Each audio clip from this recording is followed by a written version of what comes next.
Channel of Vadodara.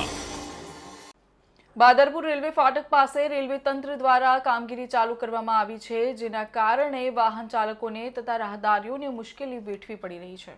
Railway તંત્ર દ્વારા Badarpur railway ફાટક પાસે રેલવે તંત્ર દ્વારા કામગીરી ચાલુ કરવામાં આવી છે, જેથી અવરજવર કરતા વાહન ચાલકોને ભારે હાલાકી ભોગવી રહ્યા છે। રેલવે તંત્ર દ્વારા ફાટક પાસે પાટાની બંને બાજુ જૂના બ્લોક ઉખાડી ફરીથી નવા બ્લોક મૂકતા રોડની હાલત ખૂબ ઉબડખાબડ રસ્તો હોવાના કારણે ફોર વ્હીલર તેમજ 2 થી 3 જેટલા તો બાઇક ચાલકો રસ્તાના કારણે પડી જવાની ઘટના બની હતી, જેને લઈને ઘણીવાર મોટો અકસ્માત થવાની ભીતિ સેવાઈ રહી છે।